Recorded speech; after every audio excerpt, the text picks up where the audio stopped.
சூரியன் பண்பலை 91.9 நடத்துகின்ற இந்த நிகழ்வுக்கு வருகை தந்திருக்கின்ற திருச்செங்கோட்டு பெரியோர்களே, தாய்மார்களே, இளைஞர்களே, எங்கள் வீட்டு இளம் பெண்களே, மேடையில் அமர்ந்திருக்கின்ற சான்றோர் பெருமக்களே, பட்டிமன்ற அறிஞர்களே, இந்த நிகழ்ச்சி நடைபெறுவதற்கு எல்லா வகையாலும் உதவி இருக்கின்ற வள்ளல் பெருமக்களே, உங்கள் அத்தனை பேருக்கும் என்னுடைய பணிவான வணக்கத்தை முதலில் கூறிக்கொள்கிறேன். இன்றைக்கு நம்ம பாதிக்க போகிறது வாழ்க்கையில் பெரிதும் பலம். நமக்கு ஒரு பலம் வேணும்ல. நமக்கு பலம் கொடுக்கறது எது? ஊருக்குள்ள அப்படி நிமிர்ந்து நாங்கள் அப்படி ஒரு பார்வை பார்த்தோம்னா அப்படி பார்க்கவாவது தைரியம் வேணும்ல நமக்கு. அதை கொடுக்கறது எது? இந்த பக்கத்தில் சொல்கிறாங்க ஆண்கள், வேறு ஒன்றும் இல்லை, நம்ம கையில் 4 காசு இருந்துச்சுன்னா நம்மளை 4 பேர் மதிப்பான். இவ்வளோ சுருக்கம், இவ்வளோதான். அதனால் இந்த 3 பேரும் சொல்கிறாங்க, பணம் தாயா, பணம்தான், சொத்து சுகம்தான், நமக்கு மரியாதை. இந்த பக்கத்தில் அதை இல்லைன்னு நாங்கள் சொல்ல மாட்டோம்.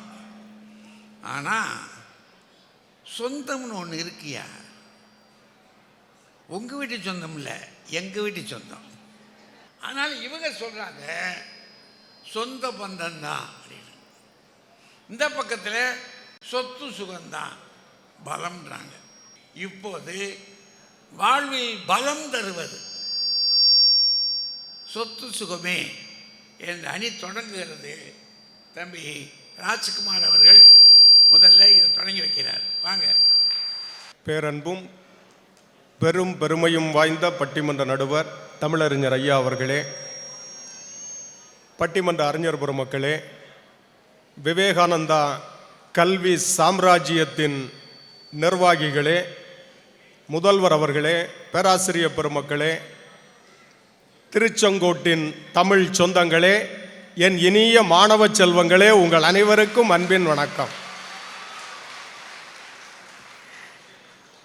நடுவர் அவர்களே, வாழ்க்கையில் பெரிதும் பலம் சேர்ப்பது சொத்து சுகமா சொந்த பந்தமா? இதுதான் கேள்வி. ரொம்ப சிம்பிளான ஒரு கேள்விதான். கையில் துட்டு இருந்தாதான் வாழ்க்கையில் சந்தோஷம் நிலைக்கும். மிகப்பெரிய கல்வி நிறுவனத்தில் படிக்கிறோம், 10 சொந்தக்காரங்களை சேர்த்துக்கிறதுக்கா? நல்ல வேலைக்கு போகணும், பெரிய அளவில் சம்பாதிக்கணும், வாழ்க்கையில் செட்டில் ஆகணும். சும்மா 3 பேர் வந்து வேதாந்தம் பேசுவாங்க, நம்பாதீங்க. நடுவர் அவர்களே, சொத்து பணம் எதுவும் தேவையில்லைன்னு பேசுறவங்க 3 பேருமே மிகப்பெரிய பணக்காரர்கள். அந்த முதல்வர், பேராசிரியை, பெரிய வக்கீல் லட்ச லட்சமா சேர்க்கிறாங்க. அரசாங்க வக்கீல் அப்ப எப்படி வரன்னு பாருங்க. ஆமா, எல்லாம் சேர்த்து வச்சுட்டு இங்க வந்து சொந்தம்தான் முக்கியம், சொத்து தேவையில்லை. இதெல்லாம் சும்மா. ஒன்று தெரியுமா? பணத்தை எப்படி செலவு பண்ணலாம்னு யோசிக்கிறவங்க அவங்க, பணத்துக்கு என்ன பண்ணலாம்னு யோசிக்கிறவங்க நாங்க. சார், கையில பணம் இல்லைன்னா நிம்மதி இருக்காது. அந்த நிம்மதிங்கிற வார்த்தையை பார்த்தீங்கன்னா தெரியும். முதல் எழுத்து நீ, கடைசி எழுத்து தீ. நிதி, நிதி இருந்தால் மட்டும்தான் வாழ்க்கையில் நிம்மதி கிடைக்கும். எங்க கையில பணம் இருந்துச்சுன்னா ஒரு டீ கடையில் போய் ஒரு டீ சாப்பிடுவோம். 10 ரூபாய் இருந்தா டீ சாப்பிடுவோம். 20 ரூபாய் இருந்தா டீயும் வடையும் சேர்த்து சாப்பிடுவோம். 50 ரூபாய் இருந்துச்சுன்னா இட்லியும் சேர்த்து சாப்பிடுவோம். 100 ரூபாய் இருந்துச்சுன்னா ஒரு தோசையும் கூட சாப்பிடுவோம். 500 இருந்துச்சுன்னா மாமாவா மாப்பிளவா எல்லாருக்கும் கொடுத்து சாப்பிடுவோம். நம்ம பாக்கெட்ல பணம் இருந்தா 10 பேர் நம்மளை சுத்தி அண்ணா வாழ்கம்பான். அதே இது பாக்கெட்ல பணம் இல்லைன்னா இவன் எல்லாம் ஒரு மனுஷங்கிறீங்க, சிங்கிள் டீக்கு லாய்க்கு இல்லம்பான். சொல்லுவானா இல்லையா? கண்டிப்பா. இங்க இருக்கிற மாணவிகள்கிட்ட கேட்கிறேன், நீங்க இந்த கல்லூரிக்கு வந்து எப்படியும் வாழ்க்கையில செட்டில் ஆவீங்கன்னு தெரிஞ்சு சொந்தக்காரங்க உங்கள்கிட்ட வந்து பேசுவாங்க. இதே இது ஒரு சாதாரண நிலையில இருந்தா என்ன பண்ணு, ஓடிடுவாங்க. ஒண்ணு கேட்கிறேன், சொந்தக்காரங்க நம்மகிட்ட அன்பா இருக்காங்களான்னு ஒரு டெஸ்ட் பண்றதுக்கு ஒரு 10,000 ரூபாய் கடன் கேளுங்க. நீ எனக்கு சொந்தமே இல்லைன்றுவான், சொந்தமே இல்லைன்றுவான். நான் உனக்கு வேறம்பா. நடுவர் அவர்களே, இந்த மரத்துல பழம் காய்த்து கனிந்து இருந்தால் பல இடங்களில் இருந்தும் பறவைகள் தேடி வரும். அதை போல நம்மிடம் பணம் செழிப்பாக இருந்தால் உறவுகள் நம்மை தேடி வருவார்கள். சொந்தமா எதாச்சும் இருந்தாதான் சொந்தக்காரன் வருவான். சொந்தமா எதுவுமே இல்லைன்னா சொந்தமே இல்லைன்றோம். அதைத்தான் நாங்க சொல்ல வர்றோம். இத வந்து அங்க குறிப்பெழுதுற பாருங்க. தேங்கப்பா, என்னன்னா பணம் இல்லைன்னு வாயால பேசலாம், ஆனா வாழ்க்கைக்கு அது உதவாது. வாழ்க்கைக்கு ஒரு கவியரசு கண்ணதாசன் ஒரு பாட்டு எழுதினார். பணம் என்னடா பணம் பணம் குணம் தானடா நிரந்தரம்னு ஒரு பாட்டு எழுதினார். உதவியாளர் பஞ்சி அருணாசலம் கேட்டார், கவிஞரே பணம் என்னடா பணம் பணம் குணந்தானடா நிரந்தரம்னு எழுதிட்டீங்க, நான் இதுக்கு பணம் வாங்கணுமா வாங்க வேண்டாமான்னு கேட்டார். கேட்ட உடனே கவிஞர் கண்ணதாசன் சிரிச்சுக்கிட்டே சொன்னார், ஏற்கனவே 10,000 ரூபாய் வாங்கிக்கிட்டு தான் அந்த பாட்டையே எழுதுனேன்னு. நான் ஒண்ணு கேட்கிறேன், இத்தனை பேர் இருப்பாங்கல்ல, கையில நகை அது இதெல்லாம் வளையல பாத்துங்கன்னா எனக்கே அப்படி இங்க வரைக்கும் டால் அடிக்குது, ஷைனிங்கா இருக்கு. கையில இருந்து ஒரு வளையல கலட்டி எனக்கு தந்தா என் வாழ்க்கையை ஓட்டுறதுக்கு வசதியா இருக்கும். இத்தனை பேர் முன்னில தரமாட்டாங்க, அப்படி தந்தா கவரிங்கா இருக்கும். இல்ல அது கொடுப்பாங்க, பிச்சையா போயிடும். பரவாயில்லைங்க, காசு வர்றதா இருந்தா என்ன வேலை வேணாலும் பார்க்கலாம். அவன் கஷ்டப்படுறது எதுக்குங்கிறீங்க? மகாத்மா காந்தி நாட்டுக்காக உழைத்தார், நாமெல்லாம் காந்தி நோட்டுக்காகத்தான் உழைக்கிறோம். உறவுகள் நம்மகிட்ட எதிர்பார்க்கும். உறவுகள் இப்ப பிள்ளைகள் பெற்றோர்கள்ட்ட எவ்வளவுதான் பாசமா இருந்தாலும் எதை எதிர்பார்க்குது? பணத்தை எதிர்பார்க்கு. என் பொண்ணு காலேஜில் படிக்கிறா, இந்த எக்கனாமிக்ஸ்ல அசையும் சொத்து அசையா சொத்துன்னு பாடம் வந்திருக்கு.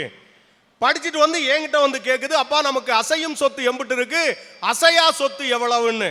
நான் சொன்னேன், ஊர் ஊரா பட்டிமன்றம் பேசிக்கிட்டு இருக்கிற நான் தான் நம்ம வீட்டில் இருக்கிற அசைகிற சொத்து, உங்க அம்மா அசையா சொத்துன்னு. என் பொண்ணு கேக்குது, அப்ப எதையுமே சேர்த்து வைக்கலையா, வெறும் வாயால தான் வடை சுடுறீங்களா, நீங்க அப்பா இல்ல வெறும் டப்பாங்குது. வீட்டுல என்னென்னமோ கேக்குறாங்க. இந்த இளைஞர்கள் அதிகமா இருக்கிறீங்க, உங்கள்கிட்ட ஒரு விஷயத்த சொல்றேன். வாழ்க்கையில எல்லாருக்கும் கல்யாணம் ஆகி ஒய்ஃப் வரணும்னு விரும்புவோம். ஒய்ஃபை தேடுறதுக்கு முன்னாடி லைஃபை தேடிக்குங்க. லைஃப்ங்கிறது பணம் தான். கல்யாணம் ஆகணும்னு சொன்னா நமக்கு வசதி வாய்ப்பு இருக்கணும், அப்பதான் பொண்ணு கொடுப்பாங்க. என்ன வேலை பார்க்கறான் கேக்குறானா இல்லையா, எவ்வளவு சம்பாதிக்கிறான், அமெரிக்காவில் டாலர்ல சம்பளம் வாங்குறானா கேக்குறானா இல்லையா, நம்ம ஊர்ல சாதாரண கம்பெனியில இருக்கிறானா, அப்படி எல்லாம் கேட்டுக்கிட்டு தான் நான் ஒண்ணு கேட்கிறேன்னு. ஒரு ஆம்பளைய பார்த்து பரவாயில்ல சம்பாதிக்கலன்னாலும் பரவாயில்ல, கட்டுன வேட்டியோட வந்தா நான் காலம்பூரா வச்சு கஞ்சி ஊத்துருவேன்னு யாராவது சொல்றாங்களா? யாரும் சொல்ல மாட்டாங்க. கார்ல வரணும், அதுவும் சாதாரண கார் இல்ல, ஆடி கார்ல வந்தா பொண்ணு ஆடிக்கிட்டே வருது, ஆடிக்கிட்டே வருது, நகை எல்லாம் வருதா இல்லையா? இதான் வாழ்க்கையின் யதார்த்தம். யதார்த்தத்தை பேசணுமே தவிர சும்மா வந்து வேதாந்தம் பேசக்கூடாது. ஆமா, அதுல நடுவர் அவர்களே, இன்னைக்கு நல்ல மழை, ரொம்ப பெரிய மழை பெஞ்சுது பாருங்க. நல்ல மழை பெய்யும் போது பணக்கார வீட்டு பிள்ளை வீட்டுல மொட்டை மாடியில இருந்துட்டு சொல்லும், மாம் இட்ஸ் ரைனிங், ஹவ் பியூட்டிஃபுல் சொல்லுமா இல்லையா? எவ்வளவு அழகா போயுது. கையில பஜ்ஜி இருக்கும், சூடா காஃபி இருக்கும், சாப்பிட்டுக்கிட்டே அம்மாவும் பிள்ளையும் ரசிப்பாங்க. இதே இது பக்கத்துல இருக்க குடிசை வீட்டுல பாருங்க, அம்மா இங்கேயும் ஒழுகுதும்மா, இங்கேயும் ஒழுகுதுமா, என்னம்மா செய்யறது, முடியலம்மா சொல்லும்ல. அப்ப பாருங்க, வாழ்க்கை இது இருக்கு. இந்த சின்ன குடிசை கூட இல்லாமல் தெருவில் வசிக்கிறவர்களிடம் கேட்டு பாருங்கள், பணத்தினுடைய அருமை அவனுக்கு தெரியும். எங்க நான் கேட்கிறேன், பஸ் ஸ்டாண்ட்லயும் ரயில் நிலையங்களையும் சிக்னல்கள்லயும் பிச்சை எடுத்துக்கிட்டு இருக்கான்ல, அவனுக்கு சொந்தமே இல்லையா? எல்லாம் சொந்தக்காரன் இருக்கான், அவன் கையில காசு இல்ல, தெருவுக்கு வந்துட்டாங்க. நீங்க பணம் இருக்கிறவனுக்கு தூரத்து சொந்தமும் நெருங்கிய சொந்தமாகிவிடும். பணம் இல்லாதவனுக்கு நெருங்கிய சொந்தமும் தூரத்து சொந்தமாகிவிடும். அதுதான் உண்மை. ஒய்ஃபு கேக்குது, என் பிறந்த நாளுக்கு என்ன வாங்கி தருவீங்க? 10 பவுன்ல ஒரு சங்கிலி, 2 பவுன்ல ஒரு தோடு, 5 பவுன்ல நெக்லஸ்ன்னா அத்தான், உலகத்திலே நீங்க தான் அத்தான்னா எங்க அத்தான். இல்லம்மா அன்பை தாரேன், பாசத்தை தாரேன், வேணா 10 சொந்தக்காரங்களை சேர்த்து தாரேன்னா அத்தான் இல்ல செத்தான். அதோட முடிஞ்சது இல்ல. நடுவர் அவர்களே, நம்ம எல்லாம் அப்படித்தானே பண்ணிட்டு இருக்கோம். ஒரு தெரியுமா ஆம்பளைகளோட நிலைமை, ஒய்ஃபு கேட்கறதெல்லாம் வாங்கி தந்து சமாளிக்கிறது ஒரு வகை, வாங்கி தர்றேன்னு சொல்லியே சமாளிக்கிறான்ல அது நம்ம வகை. பல பேர் அப்படித்தான் நம்ம ஓட்டிக்கிட்டு இருக்கிறோம். வாழ்க்கையில எல்லா வகையான நிலைமையுமே இருக்குங்க. நீங்க நடுவரவங்களே, நான் இப்படி சொல்லி நிறைவு பண்றேன். இப்ப நம்ம சொந்தக்காரங்க என்ன பண்ணுவான் தெரியுமா? நம்ம நல்ல வசதி வாய்ப்போட இருக்கும்போது நம்ம பேசலன்னாலும் போன் போட்டு பேசுவான். மாப்பிள்ள என்ன பேச மாட்டேங்கிறா, இப்பெல்லாம் கண்டுக்க மாட்டேங்கிறா, நீ கார்ல போனதை நான் பார்த்தேன், பேசவே மாட்டேங்கிறா, போன் போட்டு பேசுவான். அதே இது நம்ம ஏழையா இருந்து நாம போன் போட்டு பேசினா, என்ன அடிக்கடி போன் பண்ணி தொந்தரவு பண்றா, தேவைப்பட்டா நான் கூப்பிடுவோம் இல்ல. யோசிச்சு பாருங்க, நமக்கு இன்கம் இருந்தால் மட்டும்தான் நமக்கு இன்கமிங் கால்ஸே வரும் என்பதுதான் யதார்த்தம். நான் இப்படி சொல்றேன், வருமானம்ங்கிற வார்த்தையை பாருங்க, வருமானம் இருக்குல்ல, தமிழ் எவ்வளவு அழகான மொழி தெரியுமா? மானம் அப்படின்னா என்ன அர்த்தம்? நமக்கு வருமானம் எவ்வளவு வருகிறதோ அதை பொறுத்து தான் நம்முடைய மானம், மரியாதை, குடும்பத்தில் கௌரவம் கூட அதன்படித்தான் நிலைநிறுத்தப்படுகிறது. அதனால் வருமானத்தை பெருக்குவோம், சொந்தங்கள் வரும். சொந்தம் மட்டும் இருந்தால் சொந்தங்கள் ஓடிவிடும். இதுதான் வாழ்க்கையின் யதார்த்தம். வாய்ப்புக்கு நன்றி, வணக்கம். வருமானம் இருந்தால் தாயா வாழ்க்கையில் மரியாதை. இந்த விரும்பையில கட்டி நான் என்ன சுகத்தை கண்டேன் அப்படின்னு சொல்லிட்டா என்ன ஆகும்? வீட்டில் சுருக்கம் முடிச்சிட்டார். நம்ம கையில் 4 காசு இருந்துச்சுன்னா தூரம் கூட சொந்தமாயிரும், தூரத்து சொந்தம் கூட நெருங்கிய சொந்தம். கையில் காசு இல்லைனாக்கும் நெருங்கிய சொந்தம் கூட தூரத்து போயிடும். சுருக்கமாக முடிச்சிட்டார். இது இவ்வளவு சொல்கிறார் இந்த மனுஷன், இது விளங்க வேண்டாமா? ஆனால் நம்ம பேசி என்னைக்கு நம்ம வீட்டு பிள்ளைகளுக்கு விளங்குச்சு? விளங்காது. வாங்க குரு ஞானாம்பிகா, வாங்க.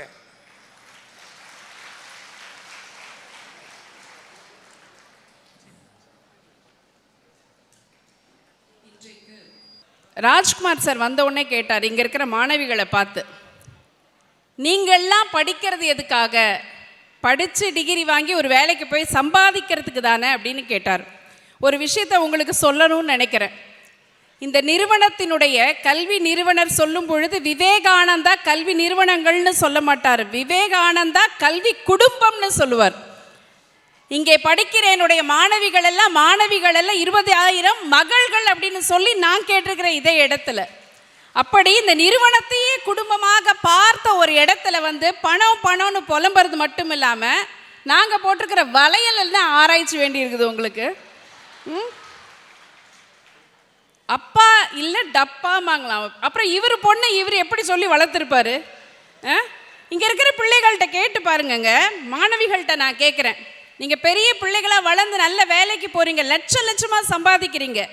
சம்பாதிச்ச பிறகு உனக்கு நிதி முக்கியமா, உன்னை வளர்த்து இந்த அளவிற்கு ஆளாக்கிய உன்னுடைய தாய் தகப்பன் முக்கியமானு கேட்டால் பிள்ளைகள் எல்லோரும் சொல்லக்கூடிய வார்த்தை தகப்பன்னு சொல்லுவாங்க. ஏன்னா தகப்பன் அப்படின்னா தைரியம், தகப்பன் என்றால் தன்னம்பிக்கைங்க.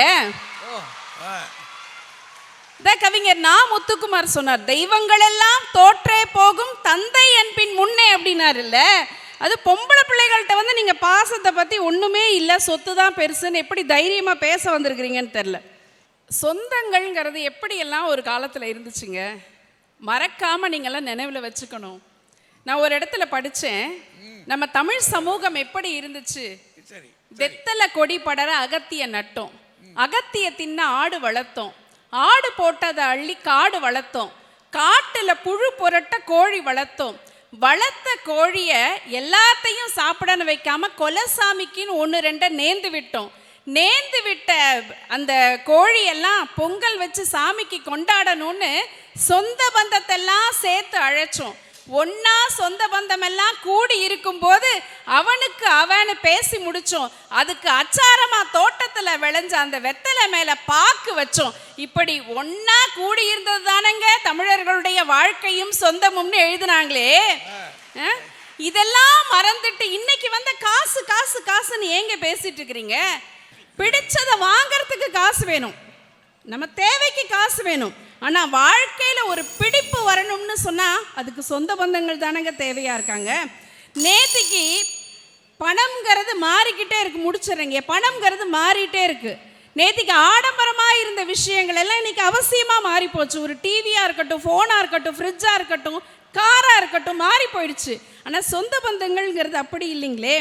எத்தனை காலமானாலும் தாயும் தகப்பனும் நம்முடைய பரம்பரையாக இருக்கக்கூடிய உறவுகளும் அவங்க தானே.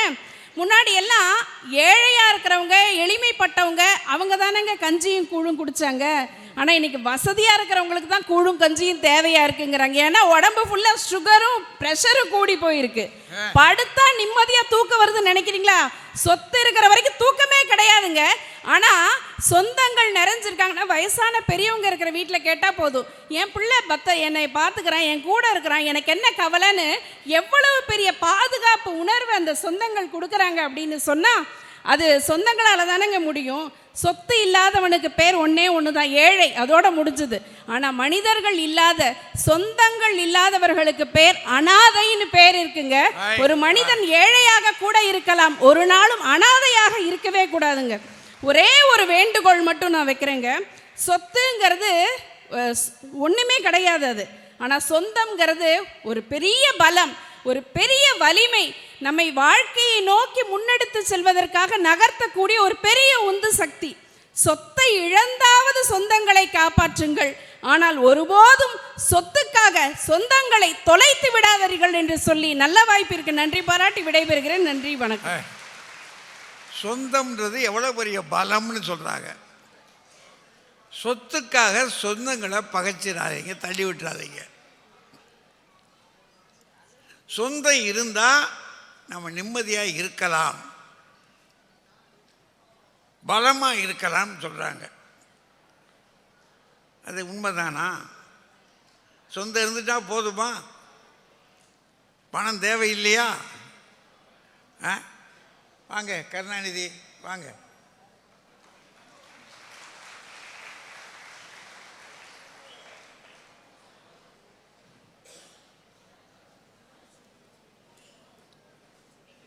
பேரன்பிற்கும் பெருமதிப்பிற்கும் உரிய பட்டிமன்ற பேராசான் ஐயா அவர்களே,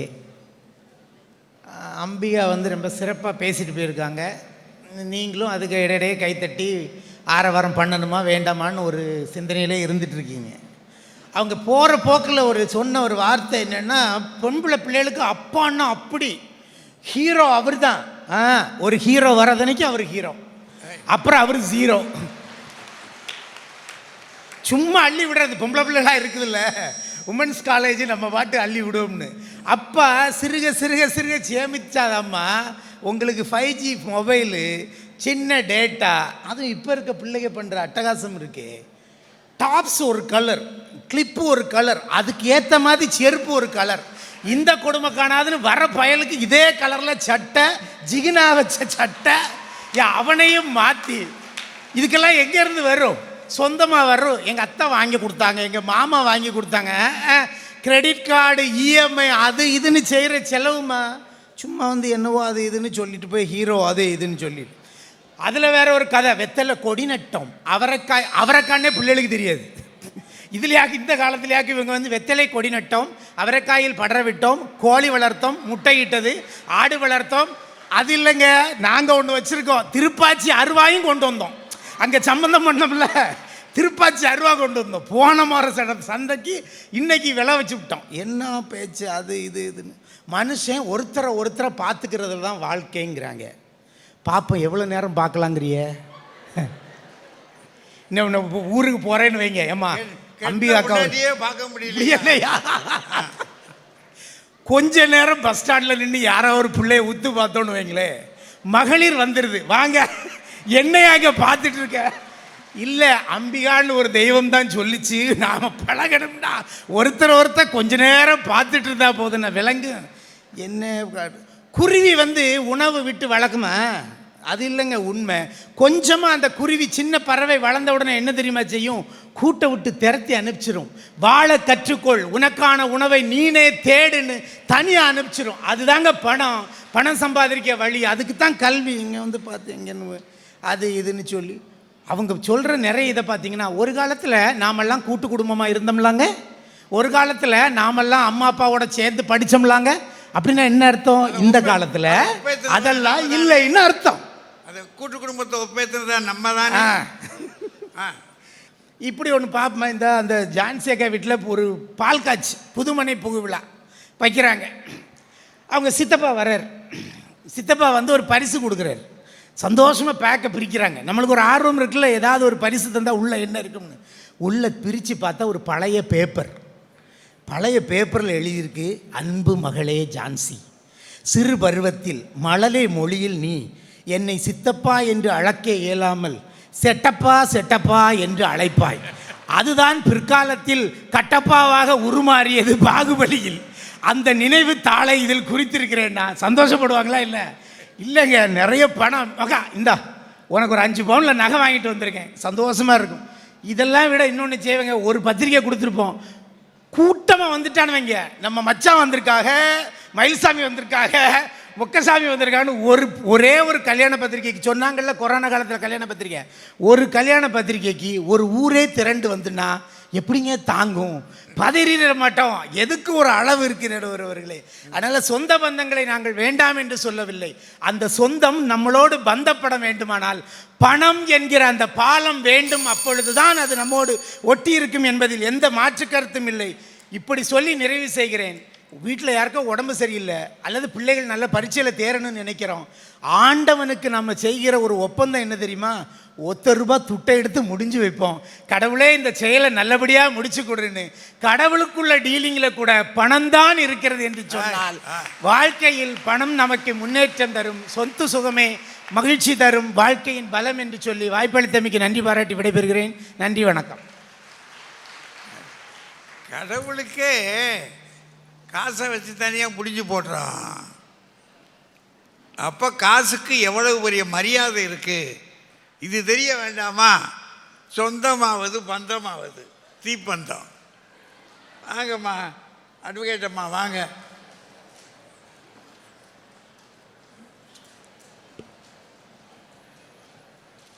மதிப்பிற்கும் போற்றுதலுக்கும் உரிய நடுவர் அவர்களே, இங்கு வீட்டிற்கும் சான்றோர்களே, ஆன்றோர்களே, என் மாணவ கண்மணி செல்வங்களே, முதற்கண் என் வணக்கத்தை தெரிவித்துக் கொள்கின்றேன். நடுவர் அவர்களே, நிம்மதிக்கு தேவை பணம், நிதி இருந்தால் நிம்மதி கிடைக்கும் அப்படிதான் தொடங்கினார் அப்படின்னு தொடங்கினார். இன்னைக்கு ஒரு கோடி ரூபாயை கேஷா ராஜ்குமார் கையில் கொடுத்துட்டு உங்கள் எல்லார் முன்னாலேயும் ஜிஎஸ்டிலாம் பிடிப்பாங்கம்மா, கேஷாக கொடுக்க முடியாதும்மா. பிடிச்சது போக கையில் கேஷாக கொடுக்குறோம். இவர் நிம்மதியாக ராஜபாளையத்துக்கு கொண்டு போயிடுவாரா பணத்தையா? பணத்தை கஷ்டம்தான். நிம்மதியை பணம் தராது நடுவர் அவர்களே. செல்வம் செல்வம் செல்வோம். ஓ, செல்வம் இன்னைக்கு ஒரு இடத்தில் இருக்கும், நாளை மற்றொரு இடத்தில் இருக்கும். அது நிரந்தரம் அல்ல. நீங்கள் ஒருவர் மீது வைக்கும் பாசம் மட்டும்தான் நிரந்தரமாக இருக்கும் என்பதுதான் எங்கள் கருத்து. ஓ ஓ ஆ நடுவர் அவர்களே, பட்டாம்பூச்சியின் மொழியை கற்றுக்கொள்ளுங்கள், தேன் எடுக்கும் வித்தையை தெரிந்து கொள்வதற்காக அல்ல. அவை பூவிடம் என்ன பேசுகின்றன என்று தெரிந்து கொள்ள என்று விஜய் ஒரு கவிதை எழுதியிருந்தார். ஓ அந்த நல்ல நூலை வாசிக்க, நல்ல இசையை கேட்க, வெளியில் மழை விழும்போது அந்த மழை துளியை வீட்டினுள் உட்கார்ந்து ஜன்னல் வழியாக சுட சுட அவிச்ச கடலையும் ஃபில்டர் காஃபியும் வச்சு ருசிக்க பணம் தேவை. ஓ இதுக்கு இவ்வளவு வேண்டி இருக்கு. பணம் கண்டிப்பா தேவைங்க. நாங்க தேவை இல்லை என்று சொல்லவில்லை. ஆனால் பணம் பணம் பணம் என்று பணத்திற்கு பின்னால் ஓடாதீர்கள். ஒரு காலத்தில் நீங்கள் திரும்பி பார்த்தால் உங்களுக்கு பின்னால் ஒருவரும் இருக்க மாட்டார்கள். ஆனால் பாசத்தை விதையுங்கள், உங்களுக்கு பின்னால் பாசமானவர்கள் நின்று கொண்டு இருப்பார்கள் என்று சொல்வதற்காகத்தான் நாங்கள் இங்கே வந்திருக்கோங்க. அதுதான் உங்களுக்கு மகிழ்ச்சியை தருமே ஒழிய மற்றொன்றும் இல்லை. பணம் என்னடா, பணம் பணம், குணம் தானடா நிரந்தரம். அதை வாங்கிக்கிட்டு அவர் பணம் வாங்காமலா எழுதி கொடுத்தாரு? பணம் வாங்கிட்டு தாங்க எழுதுவார். இப்போ அவர் வாத்தியார் வேலை பார்க்குறாரு, மாதம் மாதம் சம்பளம் வேண்டான்னு சொல்லிடுவாரா? உங்களுக்கு மட்டும் அப்படி சொல்கிறாருமா? அவர் பணம் வேண்டான்னு சொல்லிடுவாரா? சொல்லணும்ல, சொல்ல முடியாதுங்க. அது தொழில். எங்கள் அப்பா எனக்கு ஹீரோ தாங்க. கண்டிப்பாக என் கணவன் வரும் வரைக்கும் எங்கள் அப்பா எனக்கு ஹீரோ தான். எங்கள் அப்பா என்னை எப்படி பாசமாக பார்த்துக்கிட்டாரோ அதை விட பல மடங்கு பாசமாக என் கணவர் என்னை பார்க்கும்போது எனக்கு அவர் ஹீரோ தானே, ஹீரோ தானே. பொம்பளை பிள்ளைகளுக்கு இப்போ தெரியாது, கல்யாணம் பண்ண பிறதாங்க தெரியும். கல்யாணம் பண்ண பிறதான் தெரியும் அப்பாவுடைய பாசம் என்ன, அம்மாவுடைய பாசம் என்ன என்பது திருமணமான வரைக்கும் பிறகுதான் தெரியும். அதில் வேற இவருக்கு ஆசையை பாருங்க. கருணாநிதிக்கு ஆசை ஒருத்தரை பார்த்துக்கிட்டு அன்பாக இருக்கணும்னு எங்கள் அணியிலிருந்து சொன்னால், இவர் ரோட்டில் போய் நிற்பாராம், பொம்பளை பிள்ளைகளை உத்து பார்ப்பாராம். வச்சு செஞ்சுருவோம்ல. என்ன நினச்சிக்கிட்டு இருக்கீங்க? யார்கிட்ட வந்து பேசிக்கிட்டு இருக்கீங்க? அங்கே பப்ளிக் ப்ராசிக்யூட்டர் பிச்சு போடுவோம், பிச்சு. பிள்ளைகளை பார்த்துருவீங்க என்னங்க? எங்கள் பிள்ளைங்க அப்படி பார்க்காதுங்க. முதல்ல பின்னால் அம்மா அப்பாவுடைய பாசக்கயிற்றில் பிணைத்து கொண்டு இருக்கும் எங்கள் பிள்ளைகள் எப்படிங்க ஒருத்தர் ரோட்டில் நின்று பார்த்துக்கிட்டு இருக்குங்க?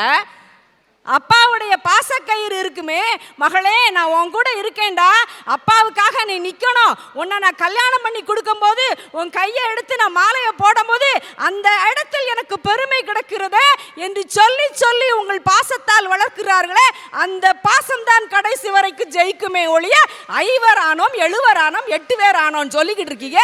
அதெல்லாம் போக மாட்டாங்க, அதெல்லாம் போக மாட்டாங்க எங்கள் பிள்ளைங்க. அதை எங்கேருந்து வந்து சொல்கிறீங்க? விவேகானந்தா இன்ஸ்டியூட்டில் வந்து சொல்கிறீங்க? நாங்கள் எங்களுடைய நட்பாக நாங்கள் பழகுவோமே ஒழிய ஓடியெல்லாம் போக மாட்டோம். நின்று தாங்க கல்யாணம் பண்ணுவோம். எதுனாலும் யாரனாலும் ஃபேஸ் பண்ணி தான் கல்யாணம் பண்ணுவோம். விவேகானந்தர் அமெரிக்காவிற்கு சென்று ஜெயித்த இடம் எந்த இடம் தெரியுமா?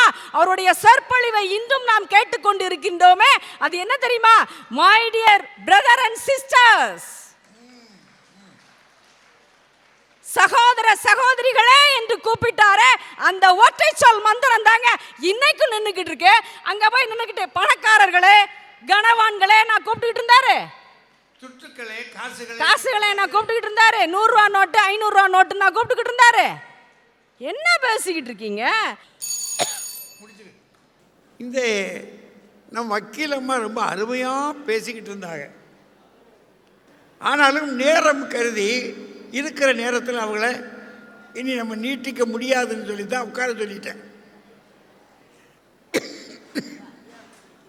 மைக் ஆரம்பிச்சிருச்சு. இப்போ ராஜா வாங்க.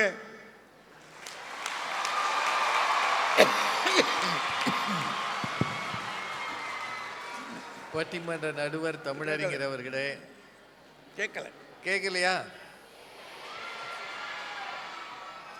இரண்டு அணிகளையும் சார்ந்த அறிஞர் பெருமக்களே, நான் வந்தாலே விசில் வந்துடும். கண்ணதாசன் மனைவிக்கு சரியா காது கேட்காதான்.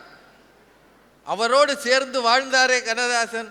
சில நேரங்களில் மனைவிக்கு காது கேட்காம இருக்கிறது ஒரு வகையில் நம்ம பாட்டுக்கு பேசலாம், அது என்ன சொல்லுதோ அது பாட்டுக்கு பேசும்.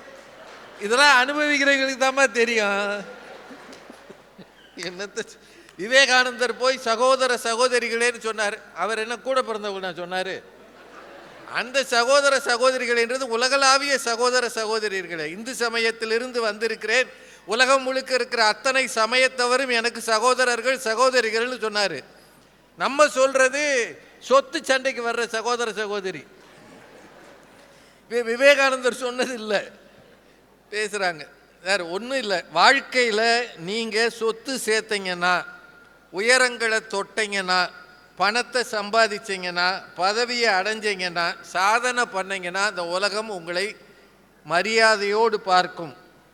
இல்லைன்னா ஒரு பய திரும்பி பார்க்க மாட்டான். அதில் ரொம்ப முக்கியம் சொந்தக்காரன் தான்.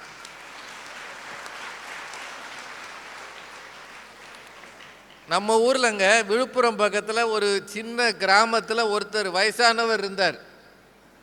அவர் மகன் திருவனந்தபுரத்தில் வேலை பார்க்குறாரு. இந்த வயசானவர் ஒத்தையிலே பேசாமல் கிடந்தார். ஆனால் ஆகஸ்ட் 23 அவ்வளோ பேர் துண்டை தூக்கிட்டு அவரை பார்க்க போனாங்க. ஏன் போனா? அவர் மகன் பேர் வீரமுத்துவேல். அவர் தான் சந்திராயன் 3 கொண்டு போய் நிலவில் இறக்கினார். ஒரு மகன் நிலவில் இறக்கணுன்னே சொந்தம் பந்தம் கவர்மெண்ட் அவ்வளவும் போகுது. இதுக்கு காரணம் என்னன்ற, நேற்றும் அவர் சொந்தக்காரர் தான், ஒருவே போல. இன்னைக்கு டிவியில் பேர் வந்த உடனே அவர் என் சித்தப்பா, அவர் எங்கள் மாமாவுக்கு ஒன்று விட்ட பெரியப்பா சொல்கிறானே இல்லையா? இதுதாங்க உலகம். இதை சொன்னோம்னா இதுக்கு எதுக்கு 3 பேர்? இன்னொரு அம்மா வேற ரெடியாக இருக்கு. இன்னைக்கு இருக்கிற உலகத்துலங்க, அதில் அந்த முன்னாடி பேசினாங்களே அவங்க, அவனுக்கு அவள் என்று பேசி முடிக்க அகத்திக்கீரை வளர்க்கணும், ஆடு வளர்க்கணும், கோழி வளர்க்கணும், நாய் வளர்க்கணும், சப்பானியை வளர்க்கணும். இவ்வளவுலாம் வச்சு கல்யாணம் பண்ணணுமாக்க ஒரு மொபைல் இருந்தால் அந்த பொண்ணு தானாக செட் பண்ணிட்டு அது பாட்டுக்கு போயிட்டு.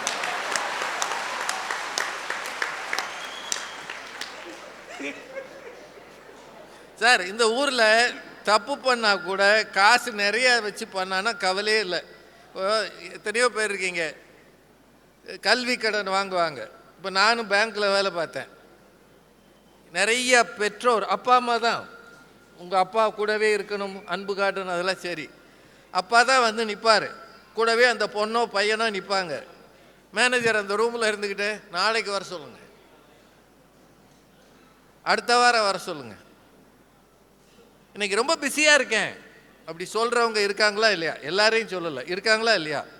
அதே சமயம் ஒருத்தர் 5 லட்சம் டெபாசிட் போட வர்றேன்னு வர்றாரு. மேனேஜர் எந்திரிச்சுன்னு, சார் உள்ளே வாங்க சார். சார் நீங்கள் ஏன் சார் வெளியே நிற்கிறீங்க? சொல்லியிருந்தா நான் வீட்டிலே வந்து வாங்கியிருப்பேனே. எங்கேயாவது வீட்டிலே வந்து கடன் கொடுத்துருக்கானா? கடன் கேட்டு போனால் தனி மரியாதை, காசு டெபாசிட் பண்ண வந்தால் தனி மரியாதை. இப்போ நீங்களே பாருங்கள், விவேகானந்தா குழுமம் இந்த பிள்ளைகளெல்லாம் போய் அந்தந்த கிராமங்களில் ஊர்களில் போய் இங்கேருந்து கிருஷ்ணகிரி வரைக்கும் பஸ்ஸு விட்டு ஃப்ரீயாக கூட்டு வராங்க. பெண்களுக்கு இல்லையா? இருக்கா இல்லையா? என்னங்க உண்மை தானே? பெண்களுக்கு கவர்மெண்ட் இலவச பஸ்ஸு டிக்கெட் கொடுத்தாங்கல்ல, எனக்கு என்னவோ அதுக்கு முன்னோடி விவேகானந்தா குழுமம் தான் நினைக்கிறேன்.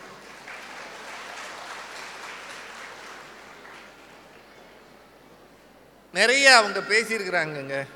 இன்னைக்கு இருக்கிற உலகத்தில் படிக்கிற பிள்ளைகள் நிறைய பேர் இருக்கிறாங்க. அப்பா ஒரு மாதம் பாக்கெட் மணியோ அல்லது ஃபீஸோ கொடுக்கலைன்னா அந்த பிள்ளைகள் நிலைமை என்ன? எத்தனை பிள்ளைகள் பார்ட் டைம் ஜாப் பார்த்து படிக்கிறாங்க தெரியுமா? இருக்கிற பிள்ளைகள்லாம் ஞாபகம் வச்சுக்கோங்க, காசு ரொம்ப முக்கியம். உங்கள் அப்பா அம்மா கஷ்டப்பட்டு தான் அந்த காசை பார்க்குறாங்க.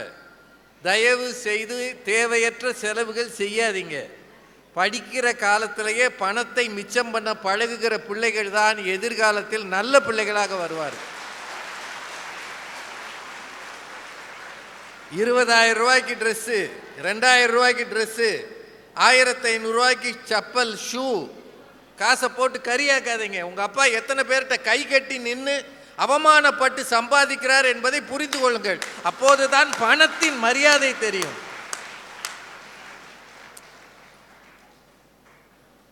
இன்னொன்றுங்க, சொந்தக்காரங்கிட்ட போய் உதவி கேட்டிங்கன்னா உங்களுக்கு என்ன கிடைக்கும்? 2 விஷயம் மட்டும் சொல்கிறேன், ஏன்னா நேரம் இல்லை.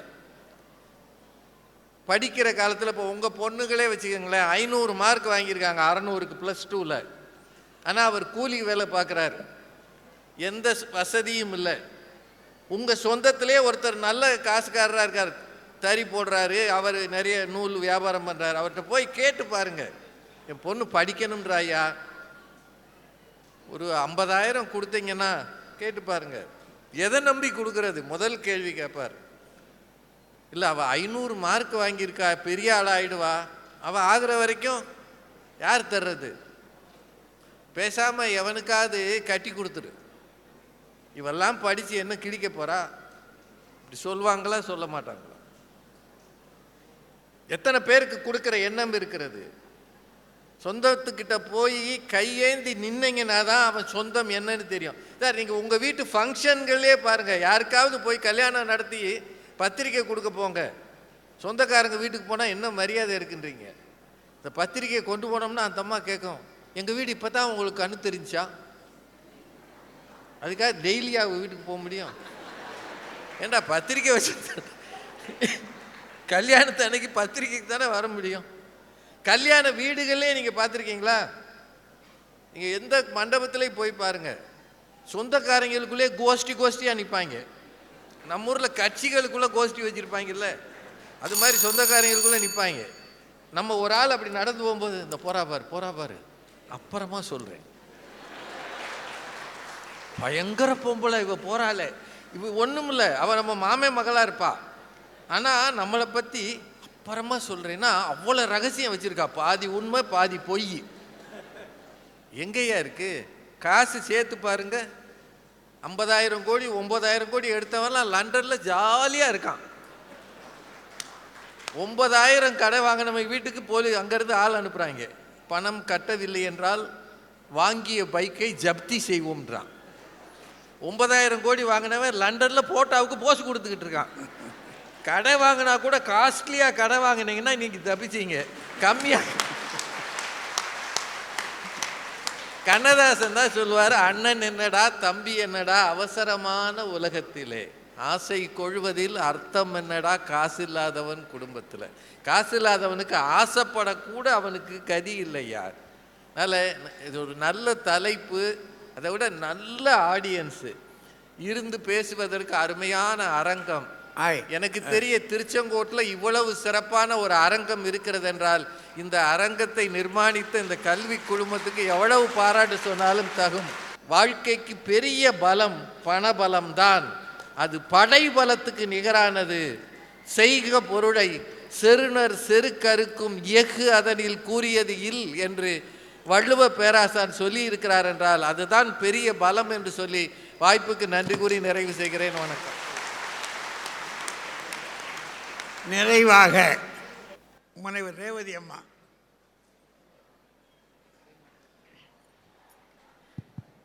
போற்றுதலுக்கும் வணக்கத்துக்கும் உரிய தமிழறிஞர் ஐயா அவர்கள் உள்ளிட்ட இந்த மாபெரும் சபையை வணங்கி மகிழ்கின்றேன். நடுவர் அவர்களே, வாழ்க்கைக்கு பெரிதும் பலம் சேர்ப்பது சொத்து சுகமா சொந்த பந்தமா? எதிரணியில 3 பேர் வந்து சொத்து சுகம்தான் முக்கியம் அப்படின்னு மல்லு கட்டி பேசிட்டு போய் உட்கார்ந்துருக்காங்க. இது எந்த ஊர்ல பேசுறோங்கிறத மனசுல வச்சுட்டு பேசணும். எப்படி? இது திருச்செங்கோடு அர்த்தநாரீஸ்வரர் கோவில் கொண்டிருக்கிற ஒரு பிரமாதமான ஸ்தலம். அம்பாள் கேதார கௌரி விரதம் இருந்து மரகத லிங்கத்தை வழிபட்டு தன் கணவனாகிய சிவபெருமானின் ஒரு பாகத்தை பெற்று உறவோடு இணைந்து இருக்கிற தலம் நம்முடைய திருச்செங்கோடு என்ற தலம். கணவன் மனைவி மட்டுமில்ல, செங்கோட்டு வேலவராக தன் பிள்ளையோடு தெய்வமே குடும்பமாக இருந்து அருள் பாலிக்கிற இடத்துக்கு வந்து சொத்து சுகம் மட்டுமே போதும்னு நினைச்சா என்னங்கய்யா சொல்றது? இந்த 3 பேரை ஆமா, காசு கொடுக்கறதுக்கு நாம இருக்கோம்ல, வேணும். அதனால சாமி இந்த 3 பேருக்கு நடுவுல ஒருத்தர் இருக்கார் பாருங்க, செட்டப்பா. சித்தப்பாவை செட்டப்பான்னு சொன்னாங்களாம். செட்டப்பான்னு சொன்ன கட்டப்பா இருக்காரு நம்ம கருணாநிதி சாரு. அவர் என்ன சொன்னாரு? குட்டப்பாவா? உங்க அணிலே சொல்லுதியா, வேற என்ன செய்ய? கடவுளு கூட கூட நம்மளுடைய வழிபாட்டை நிறைவு செய்ய 1 ரூபா டீலிங் வேண்டி இருக்கான். சாமிக்கு 1 ரூபா டீலிங் தேவைப்படுதான். நடுவர் அவர்களே, எங்க கட்சியில் இருக்கிற வழக்கறிஞர் ஜான்சி மாதிரி ஒரு வழக்கறிஞர் ஒரு கவிதை எழுதினார். திருப்பதி உண்டியலை திறந்தார்கள். ஒரு புறம் 8ஆக மடித்த 10 ரூபாய் நோட்டு, இன்னொரு புறம் கட்டு கட்டாக கள்ள நோட்டு. ஒன்று உழைத்ததில் ஒரு பக்தனின் உழைப்பை காட்டுகிறது, மற்றொன்று ஒரு எத்தனின் கொழுப்பை காட்டுகிறது. ஒன்று உழைத்ததில் கொஞ்சம் போட்டது, மற்றொன்று அடித்ததில் கொஞ்சம் போட்டது. ஒன்று பாவத்தை தீர்க்க போட்டது, மற்றொன்று பாவத்தில் கூட்டு சேர்க்க போட்டது. இது உண்டியா? இல்லை இல்லை, இதுதான் இந்தியா என்று ஒருத்தன் எழுதினான்னா, இறைவன் வேண்டுவது பணத்தை அல்ல, பக்தியை, மனதை, தியாகம் உள்ள மனதை, இல்லையா? இங்க வந்துட்டு பணம் இருந்தா கடவுளையே வளைச்சிடலாமா? ரொம்ப அழகா பேசியிருக்காங்க நடுவர் அவர்களே. ராஜ்குமார் பேசும்போது சொன்னார் என்னவா? நிம்மதி. பெரிய சந்திராயன் விட்ட விஞ்ஞானி ஆராய்ச்சி பண்ணிக்கிட்டு இருக்கார். நிம்மதி, அதுல முதல் எழுத்து என்னவா? நீ, கடைசி எழுத்து தி. அந்த நிதி இருந்தா தான் நிம்மதி வருமா? எந்த இடத்துல பேசிட்டு இருக்கீங்க? நிம்மதி முழங்காலுக்கும் மொட்டை தலைக்கும் முடிச்சு போடக்கூடாது. நிம்மதிங்கிறதுல கடைசி 2 எழுத்து என்னையா இருக்கு? மதி. இந்த அறிவு திருக்கோயில்ல வந்து மதி இருந்தா தான் வாழ்க்கையில நிம்மதி வரும்னு பேசணுமே தவிர நிதி இருந்தா தான் நிம்மதி வரணும்னு எப்படி பேச முடியும்? நடுவர் அவர்களே, சொந்த பந்தங்கள் இருந்தாதான் வாழ்க்கையில நமக்கு ஒரு பலம் இருக்கும். அதைத்தான் நாங்க பேச வந்திருக்கோம். அழகா சொன்னாங்க. ராஜா அண்ணன் பேசும்போது சொன்னாரு, கண்ணதாசன் மனைவிக்கு காது கேட்காதுன்னா வீட்டுல மனைவிக்கு அவ்வப்போது காது கேட்காம இருக்கிறது நல்லதுன்னாரு. சொன்னார்ல, அது அனுபவிச்சவங்களுக்கு தான் தெரியும். அனுபவிச்சதா சொன்னாரு. நான் 2 நாளைக்கு முன்னால ஒரு விஷயம் கேட்டேன். ராஜ்குமார் சார் மனைவி 2 நாளைக்கு முன்னால மதுரைக்கு வந்திருந்தாங்க. ராஜ்குமார் மனைவி என்கிட்ட ரொம்ப வருத்தப்பட்டாங்க. என்ன தெரியுமா? இவரு அவங்க வீட்டம்மா சொல்லுது, புதுசா ஒரு சிம் கார்டு வாங்கின உடனே முதல்ல போனை நம்ம கணவருக்கு பேசணும், சர்ப்ரைஸா பேசணுங்கிறதுக்காக இவர் ஹாலில் உட்கார்ந்துருக்காரு. இந்த அம்மா கிச்சனுக்குள்ள போய் அந்த புது நம்பர்ல இருந்து கணவருக்கு முதல்ல போன் போட்டு ஹலோ அப்படின்னு இருக்கு. இந்த ஆளு, டார்லிங் பிறகு பேசு, பிசாசு இருக்கு கிச்சன்ல இருக்காரு. எவ்வளவு சேட்டை! இந்த பணம் இருந்தா அந்த சேட்டையெல்லாம் பண்ண சொல்லும். இல்லம்மா, அது ஒரு சொந்த பந்தம். சொந்தங்களை புதுசா சேர்க்கிறது. அது நல்லா பேசுறாரு. நம்ம கருணாநிதி சார் வந்து ரொம்ப நல்லா சொன்னாரு. பையன் காலேஜுக்கு போயிட்டு வீட்டுக்கு வரையில ஒரு பிள்ளைய கூட்டிட்டு வந்து சாந்தியோடு ஐவரானோம் பானா. யோ, சாந்திங்கிற பேரெல்லாம் காந்தி காலத்திலேயே தடை பண்ணியாச்சியா, இன்னும் வந்து சாந்தியா? நல்ல பேரா சொல்லி பாருங்கய்யா. இன்னைக்கு வீட்டுல கணவன் மனைவிக்கு இடையே இருக்கிற தாரக மந்திரம் எது தெரியுமா? நூ காவாலையா. அதுதான் அன்னைக்கு தாரக மந்திரம். கணவனும் மனைவியுமா ஒருவருக்கொருவர் அன்பை பரிமாறிக்கொண்டு கிடைக்கிற நேரத்துல எல்லாம் பிரியமா இருக்கிறாங்களே, அங்கதாங்க வாழ்க்கை மகிழ்ச்சியா இருக்க முடியும். பொழுதன்னைக்கு உட்கார்ந்து அசைகிற சொத்து எது, அசையாத சொத்து எதுன்னு கணக்கு பார்த்துக்கிட்டு இருந்தா அது குடும்ப மாதிரியா இருக்கும். கணக்கு பிள்ளை கணக்கு போட்ட மாதிரி இருக்கும்யா. எங்க இருந்து வந்துட்டு இவரு எங்களுக்கெல்லாம், நாங்கெல்லாம் வேலை பார்க்கிறோமா, நாங்கெல்லாம் பேராசிரியர்கள் தான். ஆனா ராஜ்குமாருக்கு 7 சொந்த வீடு இருக்கு. அவ்வளவு வீடு, அவ்வளவு மாமனார் கொடுத்தது, அத்தனையும் வாங்கி வச்சுட்டு அவரு பணம் தான் பெருசுன்னு பேசுவாரா மாட்டாரா? இப்போ உங்களுக்கு பொறாமையா இருக்கலாமா? அது பொறாமையா இல்ல, அப்படி இருந்தாலே அப்படித்தான் பேச வைக்கும்னு சொல்ல வர. நடுவர் அவர்களே, பலம்ங்கிறது சொந்த பந்தம் எப்படி தெரியுமா? வீட்டுக்குள்ள பெரியவர்கள் இருந்தா நம்ம வீட்டு பிள்ளைகளுக்கு நல்ல கதை சொல்லி பாட்டி தாத்தாக்கள் எல்லாம் பிள்ளைகளை நல்வழிப்படுத்துவாங்க, சொல்லுவாங்க இல்லையா? ஆனா இப்ப அப்படி சொல்றதுக்கு ஆள் இல்ல, அதான் அனுப்பிட்டோம் இருக்கு இல்லையா? பணம் பெருசுன்னு விட்டுட்டோம். ஆனா ஜான்சி வீட்டுல அவ பையன் அவ அப்பா பேரை ஃப்ரிட்ஜுக்குள்ள போய் எழுதி வச்சிருக்கான். ஜான்சி பையன், ஏன்டா அப்பா பேரை போய் ஃப்ரிட்ஜுக்குள்ள எழுதி வச்சிருக்கேன்னு கேட்டா அப்பா தான் சொன்னாராம், என் பேரை கெடுத்துப்படாதடான்னு சொன்னாராம். கெட்டு போகாம இருக்க ஃப்ரிட்ஜுக்குள்ள எழுதி வச்சிருக்காது. என்ன பிள்ளைகளு! நடுவர் அவர்களே, இன்னைக்கு உறவுகள் முக்கியம் என்பதை பிள்ளைகள் சந்தித்துக் கொண்டிருக்கிறேன். இன்றைக்கு உறவுகள் எவ்வளவு முக்கியம் என்பதை பிள்ளைகள் இளைஞர்கள் உணர்ந்திருக்கிற காலம். நடுவர் அவர்களே, கல்யாணத்தை பத்தி எல்லாரும் பேசுனாங்கல்ல, கல்யாண பத்திரிகையில என்ன போடுறோம்? உங்கள் நல்வரவை இனிது விரும்பும், அப்படித்தானே போடுறோம். எங்கேயாவது கல்யாண பத்திரிகையில உங்கள் நல்ல வரவை இனிது விரும்பும்னு போட்டிருக்கமா? போட்டா நம்மள மனுஷனா மதிப்பானா பாக்குறவங்க? இல்லைங்களா ஐயா? தங்கள் நல்வரவை இனிது விரும்பும் அப்படிதான் போடுவோம். உறவுகள் வந்து நிற்க வேண்டும் என்றுதான் நம்ம விரும்புவோம். ஆனா திருமண வீட்டுல, ஒரு கல்யாண வீட்டுல ஒரு பேனர் வச்சிருக்காங்க ஐயா, இளைஞர்கள் பேனர் வச்சிருக்காங்க, அடுத்த மாப்பிள்ளை நாங்க, யாராவது பொண்ணு தாங்க. பேனர் போட்டு வச்சிருக்கான் பையன். அவன் அவ்வளவு உற்சாகமாக இருக்கிறான் என்றால் நமக்கு துணையாகவும் துயரத்தில் தூணாகவும் இருக்கக்கூடியது உறவுகள். நம்ம வீட்டில் இருக்கிற வயதானவர்கள் இருப்பாங்க, யாராவது பெரியவங்க, பாட்டி தாத்தாலாம், அவர்களுக்குடைய மகிழ்ச்சி எது தெரியுமா? அசை போடுவது மட்டும்தான் அவர்களின் மகிழ்ச்சி. பழைய கால கதையை திருப்பி திருப்பி சொல்லி சொல்லி மகிழ்ந்து கொண்டிருப்பார்கள். நம்ம கொஞ்ச நேரம் காது கொடுத்து கேட்கிறோமா? நமக்கெல்லாம் சொத்து சேர்க்கிற ஆசை. இவர் சொன்னது போல அந்த அவங்க பெரியவங்க இருக்கிற ரூம் இருந்தா நம்ம பிள்ளைகள் அந்த ரூமை வேகமா ஓடி போகுது, வாமா மின்னல் அப்படிங்கிற மாதிரி சர்ன்னு கடந்து ஓடுறாங்க. வீட்டுக்குள்ள தாத்தாவோ பாட்டியோ உட்கார்ந்து இருக்கிறத பார்த்தா அந்த ரூமை கடந்து ஓடிடுது பிள்ளைகள்.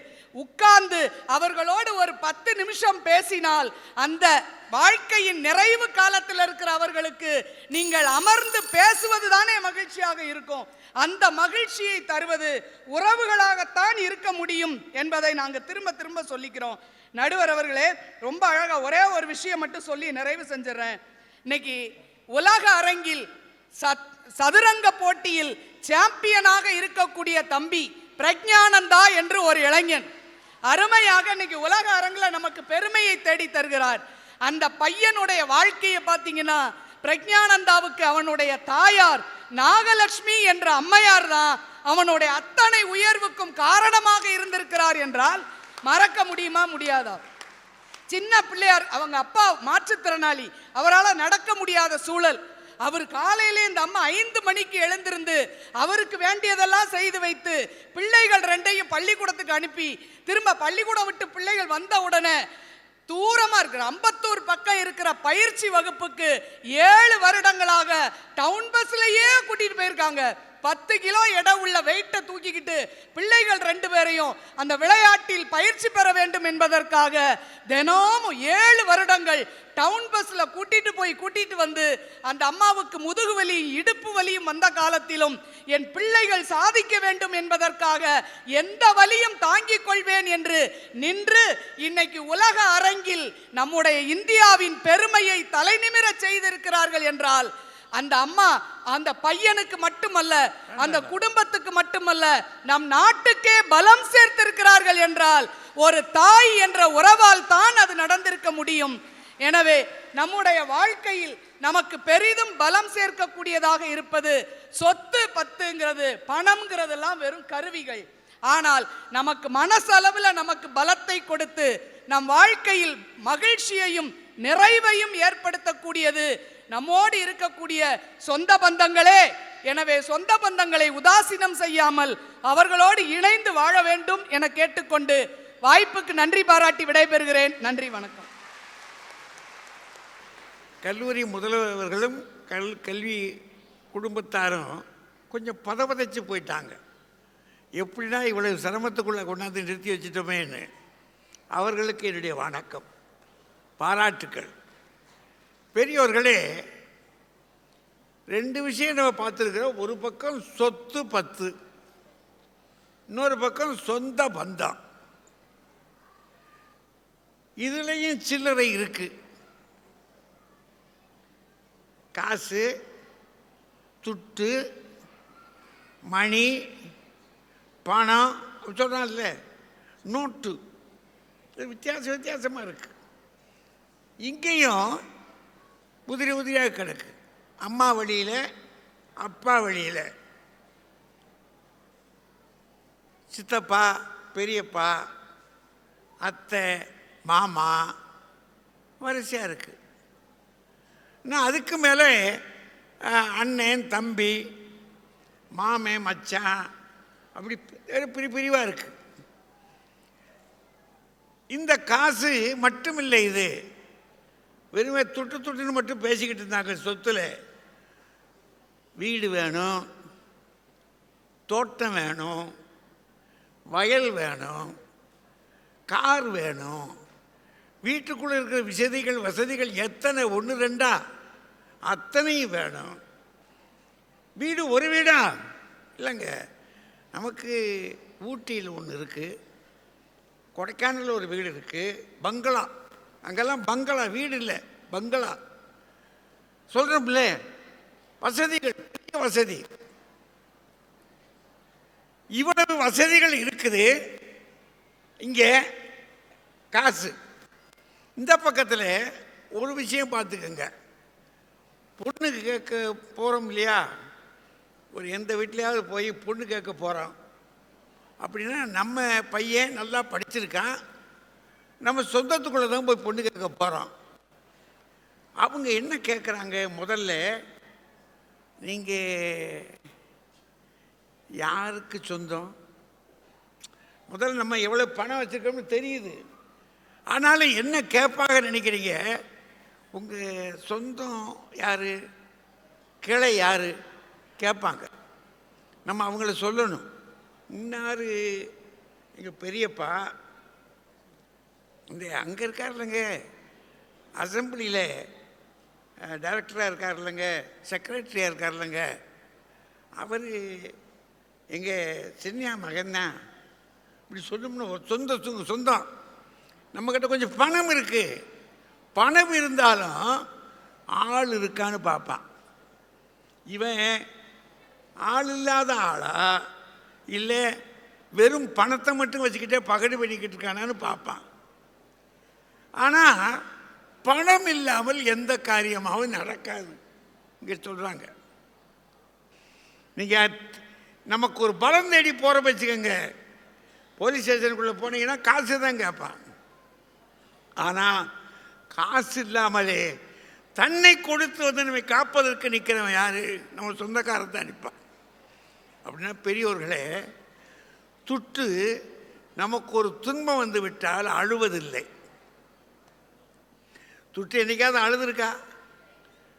அழுவதில்லை. ஆனால் நமக்கு ஒரு துன்பம் என்றால் ஒரு துளி கண்ணீர் விடுவதற்கு நம்ம சொந்தத்துக்கு உரிமை இருக்கு. யோசித்து பாருங்க.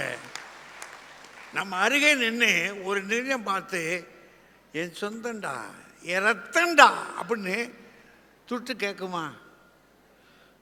ஒரு நாளும் கேட்பதில்லை. அது இருக்கும். ஓரிடந்தனிலே நிலை நில்லாத உலகினிலே உருண்டோடிடும் காசுனா பழைய காலத்தில் உடுமலை நாராயணகவி, அது உருண்டு போயிடும். ஆனால் இது அப்படி இல்லை.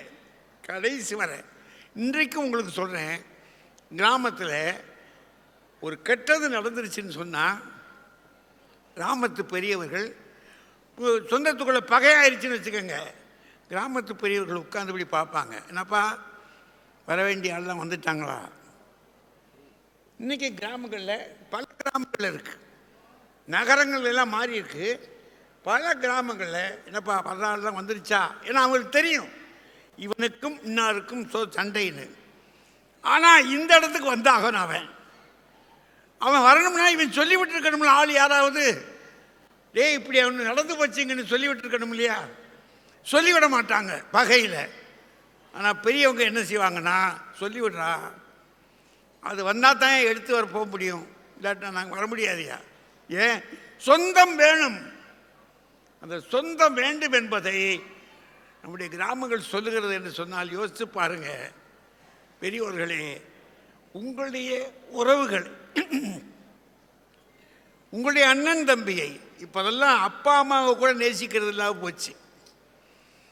வரக்கூடிய சமூகம் எப்படி போய்கிட்டு இருக்குன்னா, அண்ணன் தம்பியெல்லாம் ரொம்ப விலகி போ, அது கல்வியும் காசும் வந்த பிற்பாடு சொந்தம் பலியாகி போனது.